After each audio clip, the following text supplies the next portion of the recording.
Hey everybody, Will Ward here. Today I'm going to talk to you about 3 reasons why the glycemic index is crap for weight loss. Now let me forward this by saying that if you're a diabetic, the glycemic index will be beneficial to you in terms of managing your condition. However, for weight loss, it's just really not applicable. If you're not 100% familiar with what the glycemic index is, it's basically a ranking from 0 to 100 of the digestibility and absorbability of carbs. So traditional high GI foods, which are foods that get absorbed into your blood sugar quickly, are things like white bread, white rice, sugar, cooked carrots, things along those lines.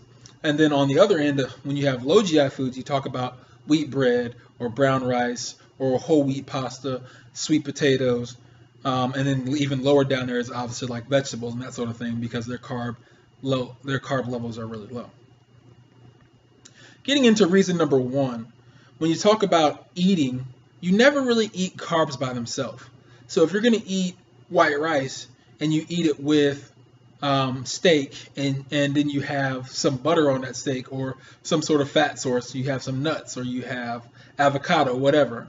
Whenever you mix macronutrients, so you mix carbs with fat or you mix carbs with protein, that's going to slow down the digestion and absorption of foods in your body. So really, when you are working with high GI foods like white rice or white bread or something along those lines, if you mix white bread with peanut butter and jelly, it's going to digest much slower than if you were going to eat white bread by itself.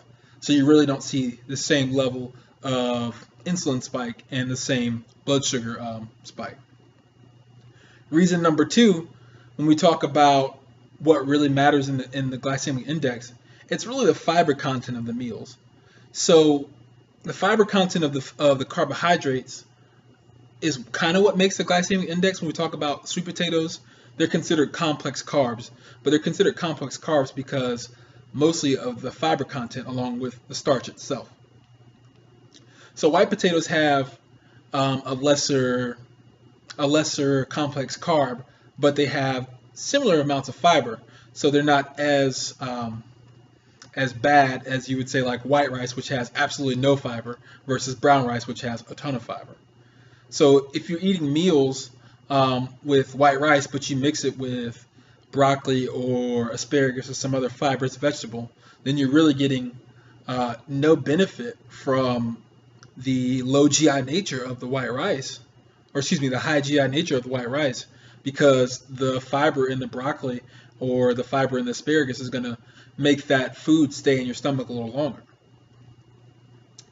Reason number 3, kind of working off of that fiber, when you talk about high GI foods and the insulin spike in your blood sugar going up quickly, the thing about a quick blood sugar spike is that if it goes up quickly, it's going to come down quickly as well. So when you talk about low GI foods like wheat bread or whole wheat pasta or whatever, when those foods start to empty out of your stomach, your insulin spikes a little slower, but it stays up and sustained for a longer period of time. So instead of having something like this with the high GI, you have something like this with the low GI. And so your blood sugar stays spiked either way. It's just the intensity of the spike. So as I talked about yesterday, you can kind of manipulate that intensity for different things, but like rule number 1, if you are mixing carbs with protein or carbs with fat, then that's going to slow down the digestion and absorption of your foods. So anyways, I'm Will Ward. I'm about to hit the gym. I'm the owner and operator of Ward Nutrition and Wellness, LLC. Follow me on Instagram, Ward Nutrition, WARDNUTR. Look me up on Facebook. And I hope you all have a good night and learn something from this. Thank you.